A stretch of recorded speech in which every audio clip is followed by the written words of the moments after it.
আল্লাহ তাআলা বলেন ইযা জাআ নাসরুল্লাহি ওয়াল ফাত, যখন আল্লাহর সাহায্য ও বিজয় আসবে, আল্লাহর সাহায্য বিজয় আসবে। এর মানে কি আল্লাহর সাহায্য ছাড়া কোনো বিজয় আসে? আল্লাহর সাহায্য ছাড়া কেউ সফলতা হতে পারে? এটা বিশ্বাস হয় না।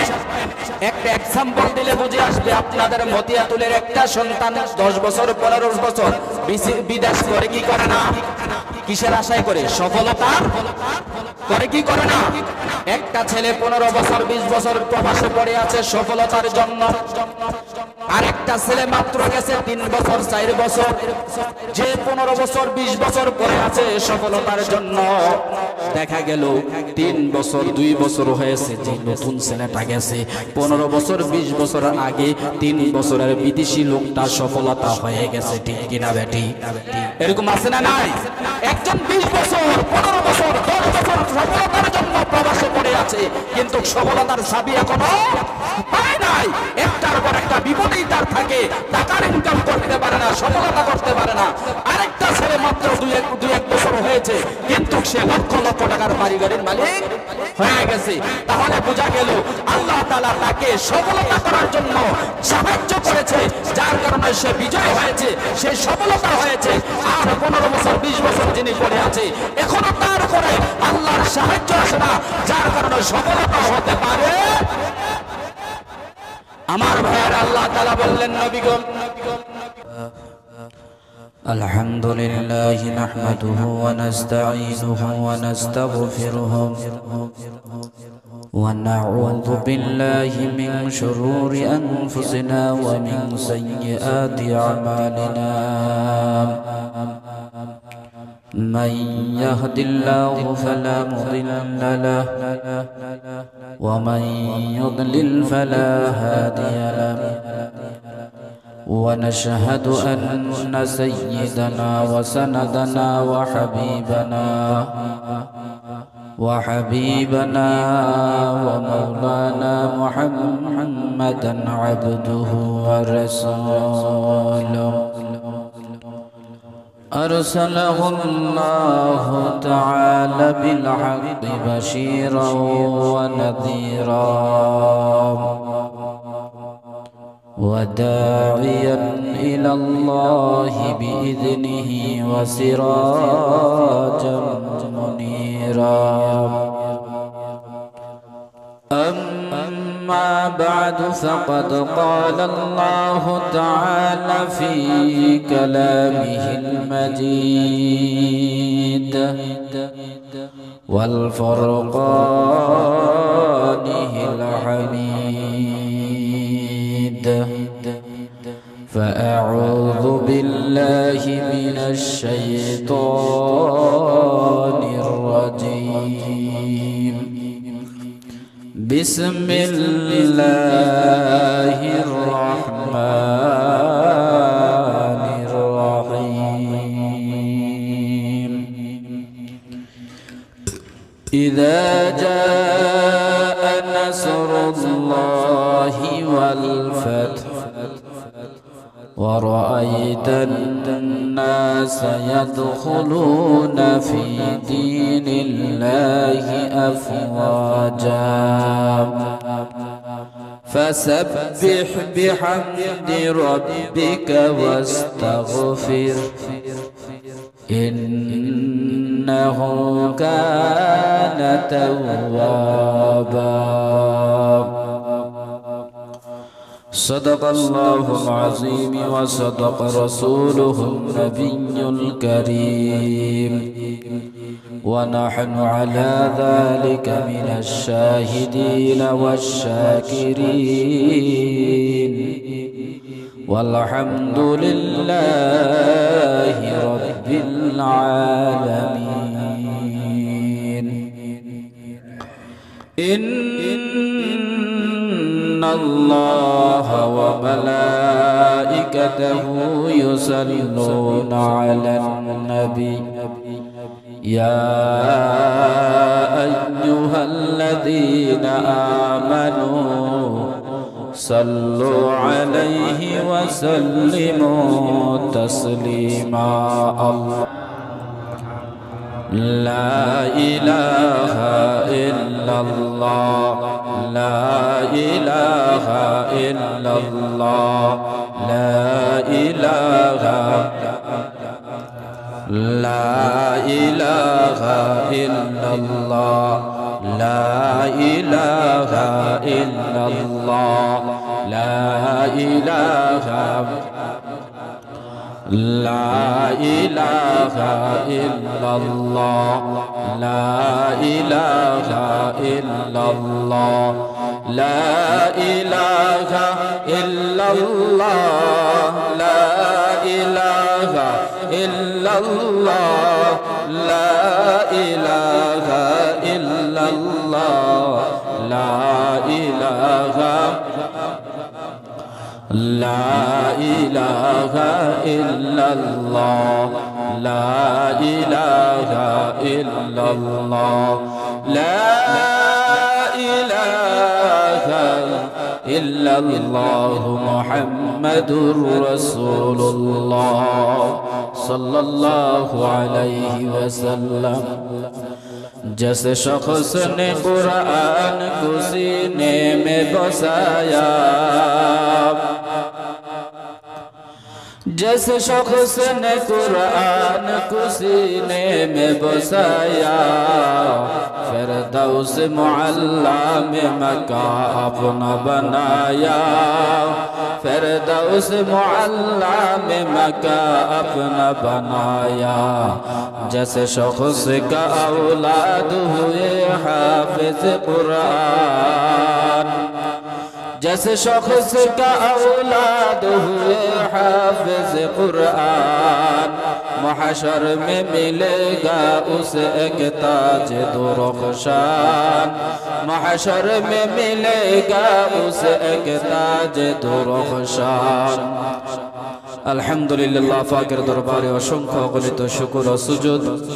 যে মহান মালিক দয়া করে মায়া করে ভালোবেসে আমাদেরকে পবিত্র জুমার দিন আল্লাহর ঘর মসজিদে আসার বসার তৌফিক দান করেছেন, সেই মহান মুনিবের দরবারে আপ্লুত কণ্ঠে সমস্বরে নতসরে উচ্চ আওয়াজে দিল থেকে কালিমাতুর শুকর আদায় করি আলহামদুলিল্লাহ। আল্লাহ পাকের দরবারে আর অসংখ্য অগণিত শুকর ও সুজুদ যে মহান রব্বুল আলামিন আমাদেরকে এমন একটি মাসে আগমন করেছেন, যেই মাসটি হচ্ছে রজব মাস, যেই মাসে রাসূল করিম সাল্লাল্লাহু আলাইহি সাল্লাম মেরাজ করেছেন। এমন একটি মাসের প্রথম সপ্তাহে আল্লাহ সুবহানাহু তাআলা আমাদেরকে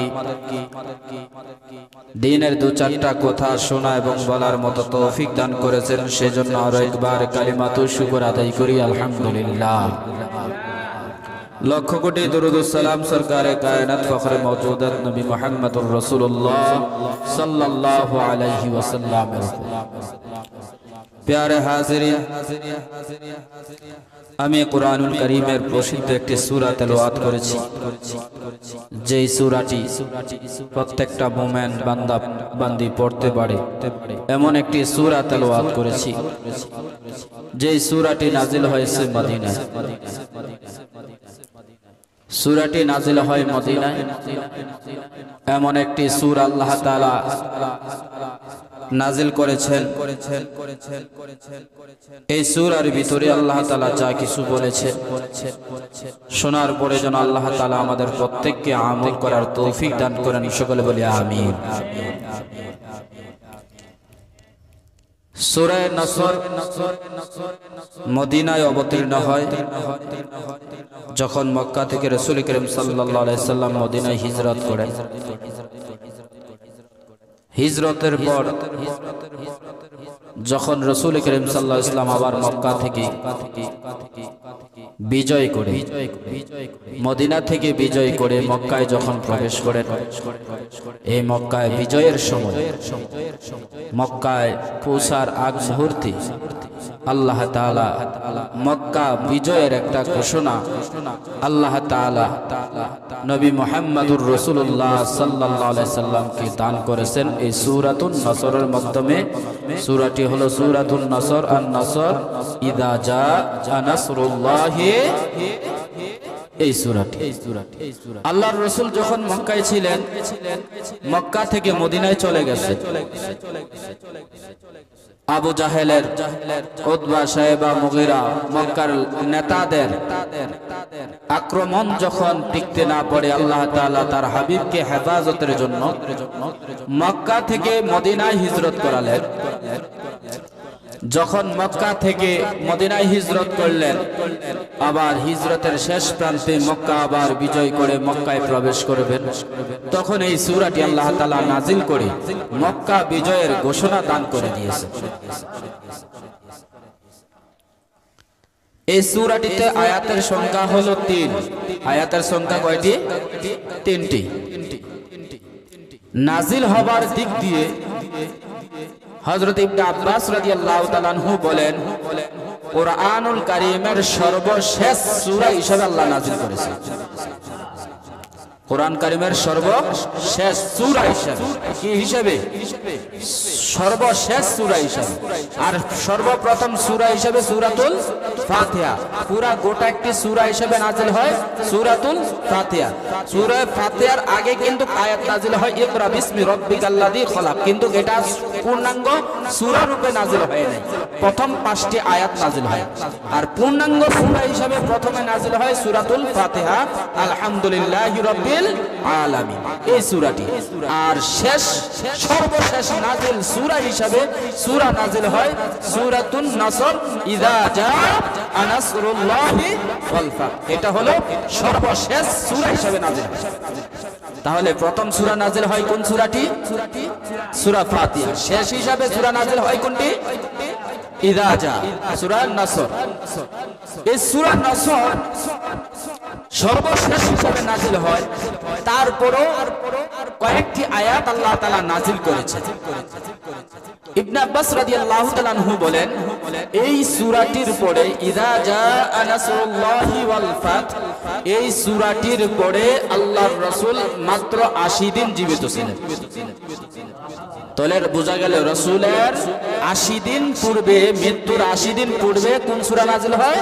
সূরা ইযা জাআ নাসরুল্লাহ। সূরা নসর নাজিল হয় রাসূল ইসলামের মৃত্যুর কয়দিন পূর্বে? 80 দিন পূর্বে। ইবনে আব্বাস রাদিয়াল্লাহু তাআলা আনহু বলেন, এরপরেও কয়েকটি আয়াত নাজিল হয়। এরপরে কয়েকটি কি হয়? আয়াত নাজিল হয়। ইবনে আব্বাস রাদিয়াল্লাহু তাআলা আনহু বলেন, যখন রাসূল করিম সাল্লাল্লাহু আলাইহি ওয়াসাল্লামের আর মাত্র 50 দিন হায়াত আছে, মৃত্যুর 50 দিন পূর্বে আল্লাহ তাআলা একটি আয়াত নাযিল করলেন, আল ইয়াউমা আকমালতু দীনাকুম।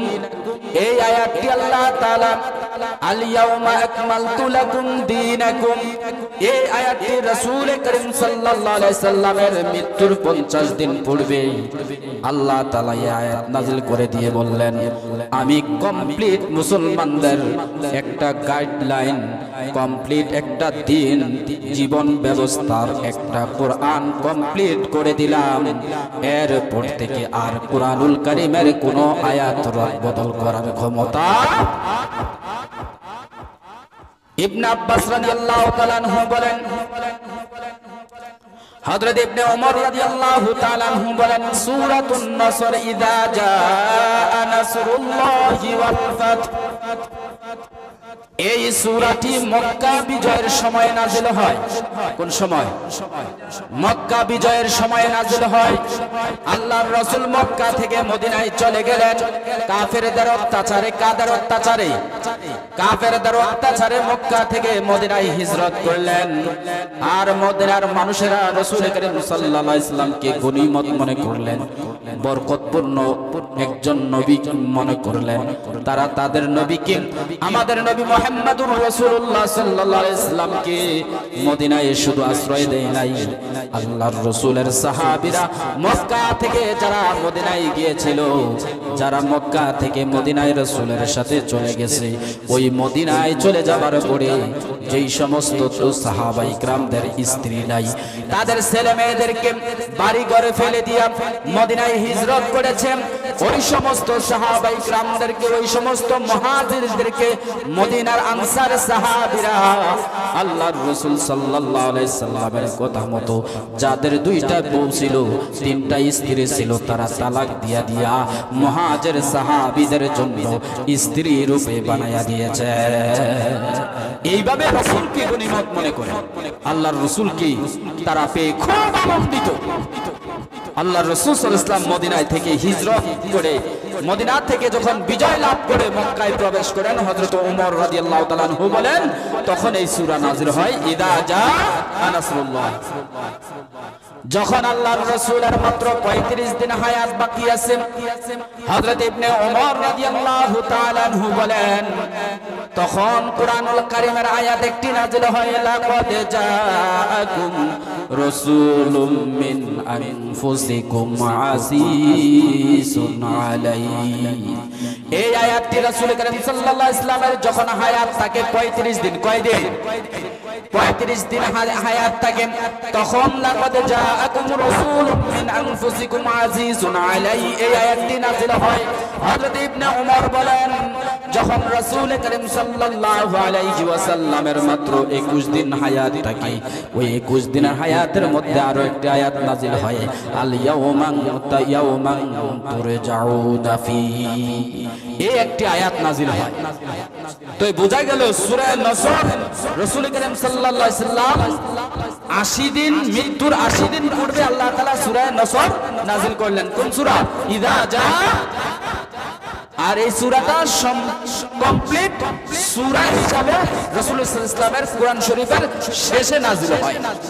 কিন্তু সূরা হিসাবে যখন শেষ হিসাবে নাযিল হয়, কিন্তু ধারাবাহিকতা ভাবে এটা সূরায় আমরা কোরআন শরীফে দেখতে পাই, সূরা ফাতিহা হলো শুরু এবং সূরা নাস মিনাল জিন্নাতি ওয়ান নাস এই সূরাটি কমপ্লিট শেষ হিসাবে আমরা পাই।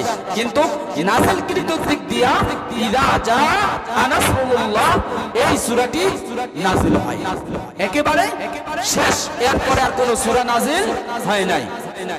হযরত ইবনে আব্বাস রাদিয়াল্লাহু তাআলা আনহু এমন একজন লোক, হযরত আব্বাস রাদিয়াল্লাহু তাআলা আনহু রাসূল করিম সাল্লাল্লাহু আলাইহি ওয়াসাল্লামের চাচা, আর আব্দুল্লাহ ইবনে আব্বাস রাদিয়াল্লাহু তাআলা আনহু রাসূল সাল্লাল্লাহু আলাইহি ওয়াসাল্লামের ভাতিজা। আব্বাস রাদিয়াল্লাহু তাআলা আনহুর ছেলে হযরতে আব্দুল্লাহ রাদিয়াল্লাহু তাআলা আনহু রাসূলের চাচাতো ভাই, রাসূলের চাচাতো ভাই।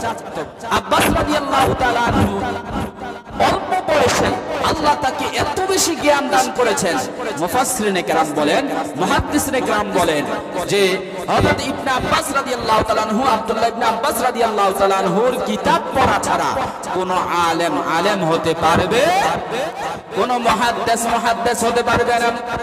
আব্দুল্লাহ ইবনে আব্বাস রাদিয়াল্লাহু তাআলা আনহুর তাফসীর পড়া ছাড়া কোন ব্যক্তি মুফাসসির হতে পারবে না।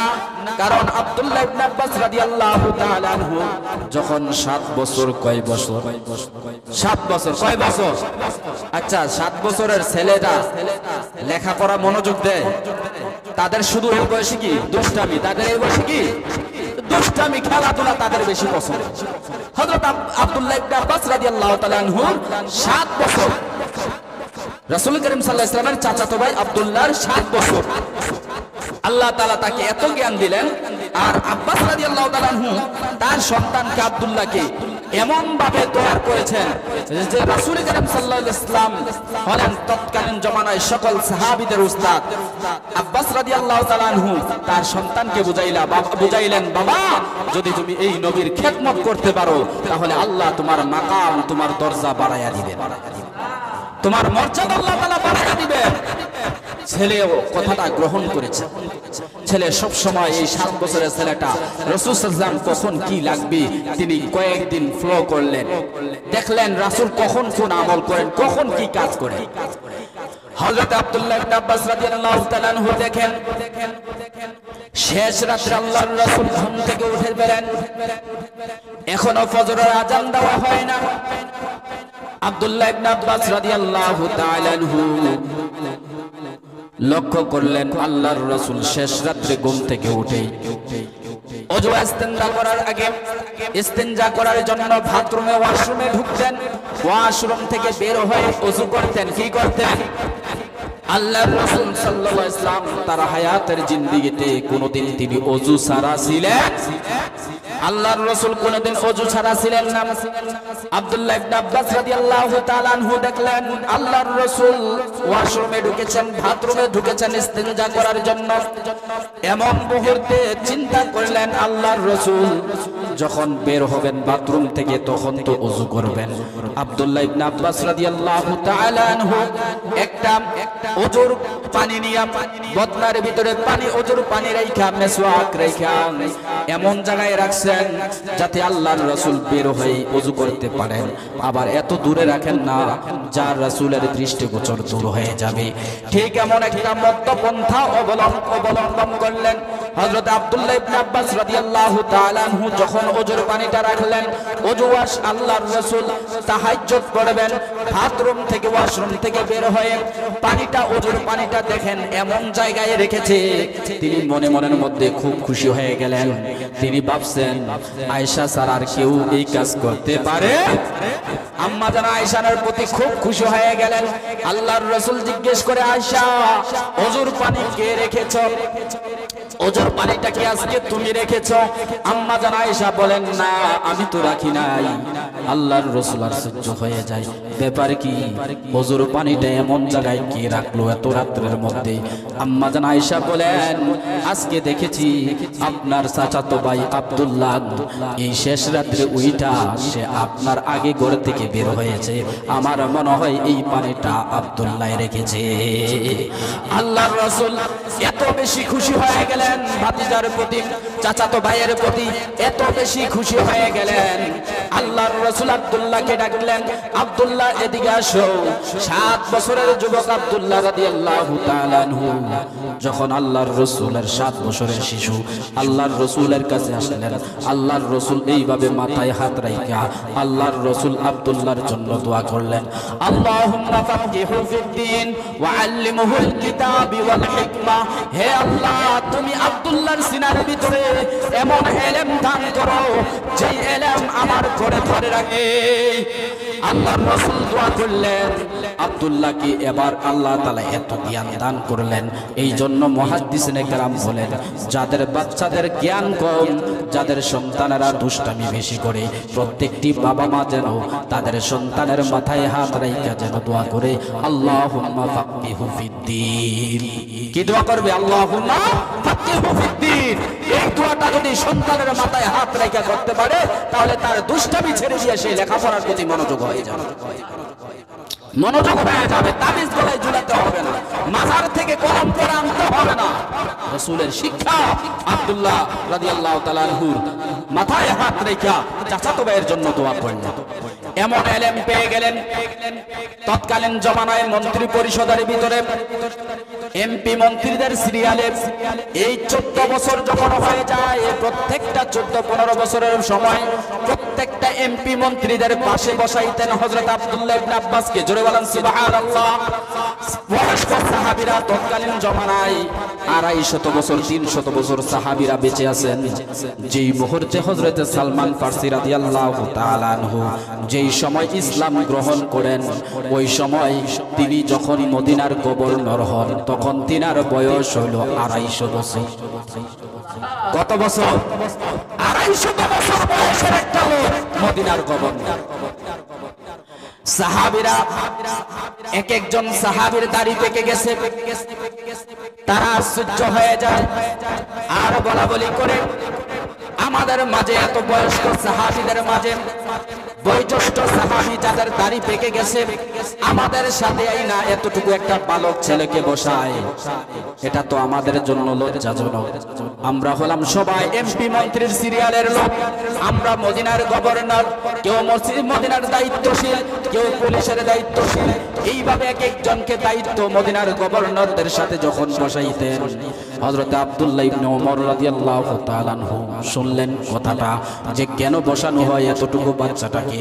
হযরত আব্দুল্লাহ রাদিয়াল্লাহু তাআলা আনহু আব্দুল্লাহ ইবনে আব্বাস রাদিয়াল্লাহু তাআলা আনহুকে কেন বসানো হয় বয়স্কদের সিরিয়ালের মধ্যে, এই কথাটা শোনার পরে হযরত ওমর রাদিয়াল্লাহু তাআলা আনহু ওই মজলিসের মধ্যে বয়স্ক সাহাবীদেরকে লক্ষ্য করে বললেন, ও নবীজির সাহাবীরা, কেন আব্দুল্লাহ রাদিয়াল্লাহু তাআলা আনহুকে বসানো হয় তোমরা কি জানো? বলে না। বলে তাহলে বলো তো, এখন এই মুহূর্তে বলো তো, ইদা জাআ নাসরুল্লাহি ওয়াল ফাত, এই সূরাটা নাযিল হবার পরে তোমরা গবেষণা করে কি পেয়েছো? একজন সাহাবী দাঁড়ায় বলেন, এটার দ্বারা আমরা এতটুকু বুঝেছি, এটার দ্বারা আমরা বুঝেছি আল্লাহর সাহায্য আসবে আমাদের মুমিনদের উপরে, মুসলমানদের উপরে। হযরত ওমর বলেন, ঠিক আছে বসে যাও, তোমার সঠিক পরিপূর্ণ হয় নাই, জবাব পরিপূর্ণ হয় নাই। এই সাহাবী বয়োজ্যেষ্ঠ নবীজির সাহাবী, আপনি দাঁড়ান। নবীজির আরেকজন সাহাবী দাঁড়ালেন। হযরত ওমর জিজ্ঞেস করে, তাহলে বলেন তো, ইদা জাআ নাসরুল্লাহি ওয়াল ফাত, এই সূরাটার দ্বারা আপনি কি বুঝেছেন? বলে, এই সূরার দ্বারা আমি বুঝেছি মুসলমানরা বিজয় হবে। হযরত ওমর বলেন, এটার দ্বারা পরিপূর্ণ জবাব হয় নাই, আপনিও বসে যান। এইভাবে নবীদের বয়োজ্যেষ্ঠ বয়স্ক সাহাবী, দাড়ি পাকা মুরব্বী সাহাবীদেরকে বললেন, আপনারা এক এক জনে এক একটা জবাব দিল। হযরত আব্দুল্লাহ ইবনে আব্বাস রাদিয়াল্লাহু তাআলা আনহু 14 থেকে 15 বছরের যুবক, কিশোর বয়সের যুবক, ওই কিশোর বয়সের সময় মুহূর্তে মুরব্বীদের সিরিয়ালে বসে থাকতেন।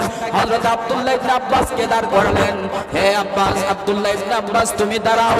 হযরত আব্দুল্লাহ ইবনে আব্বাস রাদিয়াল্লাহু তাআলা আনহু দাঁড়ালেন আর জিজ্ঞেস করলেন, ঠিক আছে বাবা, তুমি আবার বলো তো, ইদা জাআ নাসরুল্লাহি ওয়াল ফাত, এই সূরাটার গবেষণার দ্বারা তুমি কি বুঝেছো? তুমি বলো।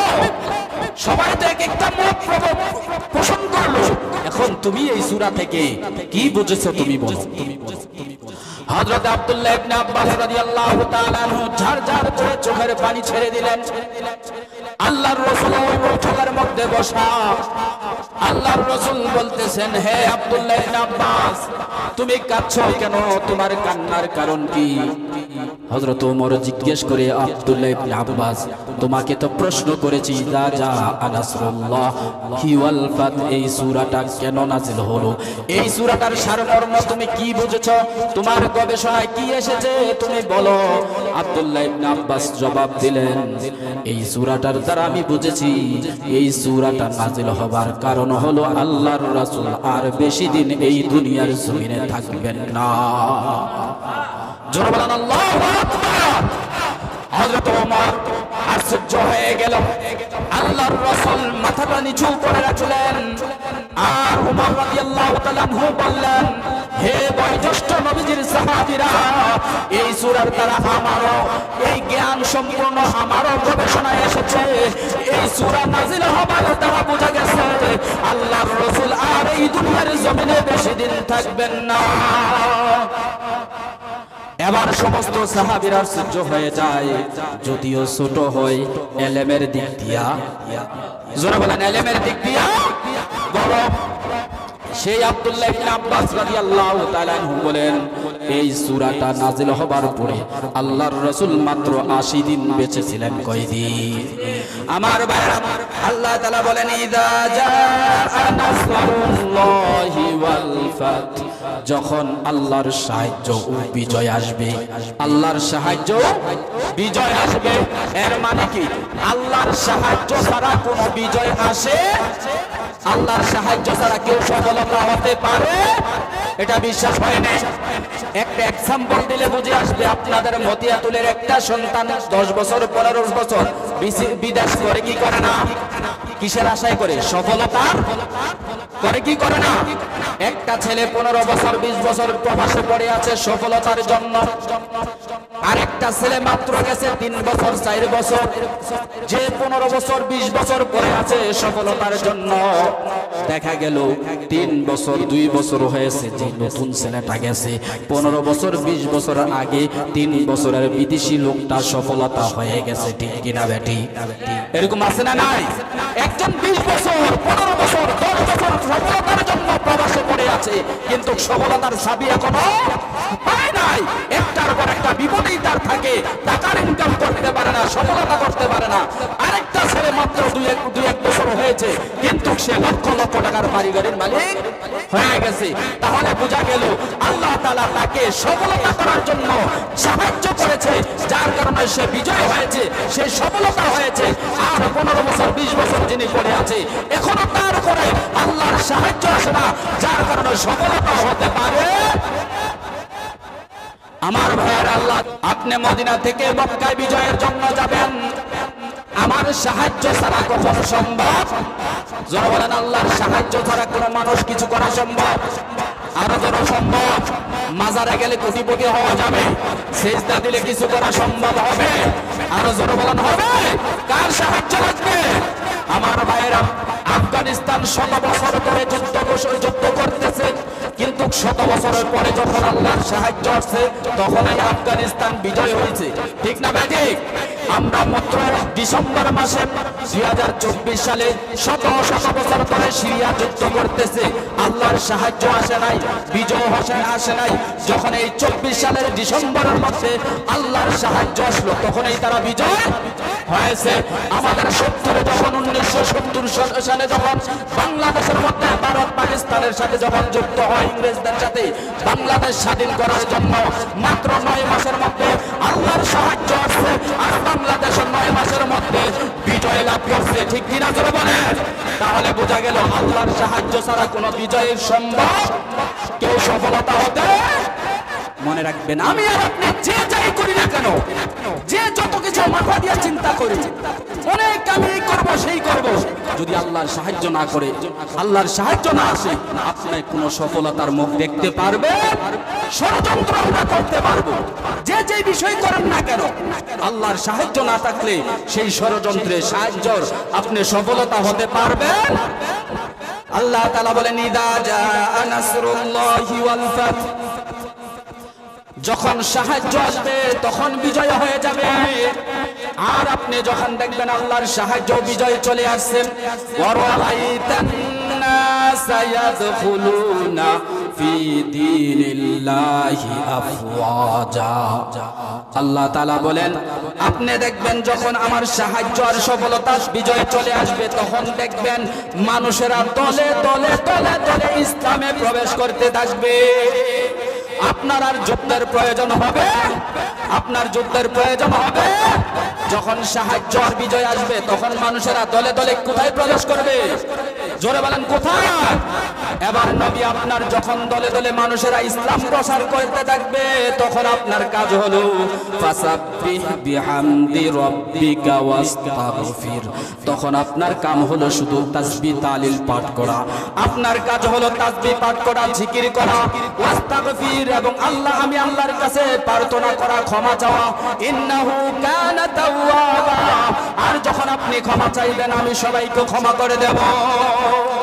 আমার মক্কা বিজয় যখন হয়ে যাবে, তখন আপনার কাজ হলো শুধু তাসবিহ তাহলিল পাঠ করা, আর সকল সাহায্য সহযোগিতার মালিককে আল্লাহ তাআলা বুঝাইয়া দিলেন। এই সূরা নাজিল করে এটাই আমরা সারমর্ম পাইলাম। এই সূরার পরে আল্লাহর রাসূল কতদিন বেঁচে ছিলেন? জোরে বলেন, ইদা জা সূরার পরে আল্লাহর রাসূল কতদিন বেঁচে ছিলেন? 1 নাম্বার। 2 নাম্বার, আমরা এই আয়াত থেকে বুঝতে পারি আল্লাহর সাহায্য ছাড়া কোনো মানুষ বিজয় হতে পারবে। আমি যার বিরুদ্ধে যেই কাজই করি না কেন, একজন মানুষের বিরুদ্ধে যদি আমি কাজ করি যে তাকে এই করব সেই করব, এই করব সেই করব, তাকে যা কিছু চিন্তা ভাবনা করি না কেন, আল্লাহর সাহায্য ছাড়া করা সম্ভব হবে? আল্লাহ তাআলা আমাদেরকে এই সূরার উপরে সারমর্ম বুঝে আমল করার তৌফিক দান করেন। সকলে বলি আমিন।